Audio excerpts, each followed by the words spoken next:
अस्सलाम वालेकुम नाज़रीन, तव्हां ॾिसी रहिया आहियो NTV news. Vaccination welfare association VWS Sindh जी रुकनी कमेटी PD ऑफिस कराची पहुची वई आहे। नाज़रीन, तव्हांखे ॿुधाईंदा हलूं त वैक्सीनेशन वेलफेयर एसोसिएशन सिंध जी रुकनी कमेटी PD ऑफिस पहुची वई आहे। कमेटी में शामिल असगर अली चांडियो, खुदाबख्श कुरैशी, ख़ालिद हुसैन मंगसी, निसार अहमद मंगी, मोहम्मद असलम शीदी, बुलंदो मरी जिन शामिल आहिनि। PD ऑफिस कराची पहुची जाइज़ो वरितो।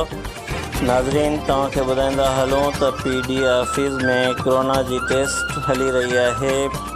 PI डॉक्टर अकरम सुल्तान ऐं तनवीर अहमद जी टेस्ट थियण सबबि मौजूदा कमेटी जी मुलाक़ात न थी सघी आहे। मौजूद VW कमेटी इंतज़ार करण बाद सदर असगर अली चांडियो जी सदारत में इजलास करे वरितो आहे, जिते हतमी फ़ैसिलो कयो वियो आहे। General secretary VWS Sindh Khudabakhsh Qureshi NTV news सां ॻाल्हाईंदे चयो, अपग्रेडेशन टाइम स्केल CM जी मंज़ूरी बावजूदु PM2 में सेक्रेटरी हेल्थ वटि रोलडे जो शिकार आहे। 58 गावी वैक्सीनेटरनि जी वेरिफिकेशन लाइ सेक्रेटरी हेल्थ कमेटी ठाही हुई। 3 महीना पहिरियां असां पारां रिक्वायरमेंट पूरी कई वई आहे।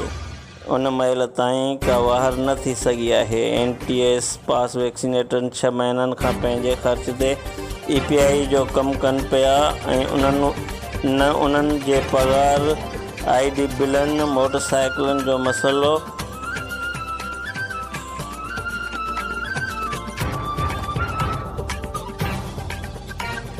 वेरिफिकेशन लेटर निकिरण बावजूदु ZM ताईं मसइला हल न कया विया आहिनि। संदन चवणु हुयो 2013 खां गावी वैक्सीनेटर रेगुलर कया विया, जिन जी 2005 खां सीनियरिटी बहाल न कई वई आहे। नाज़रीन, तव्हांखे ॿुधाईंदा हलो, संदन चवणु हुयो PD ऑफिस में अकाउंटेंट तरफ़ां EPI जे बजट 2019-2020 जो चौथों क्वार्टर हड़प कयो आहे, जेको असांजो आइनी हक़ आहे, असांखे ॾिनो वञे, अकाउंटर खे हटायो वञे। संदन वधीक चवणु हुयो, असांजे जाइज़ मसइलनि जी वाहर न कई वई त 12/6/2020 खां EPI सेंटरनि जो सॼी सिंध में बाइकाट कयो वेंदो, ताला हया वेंदा।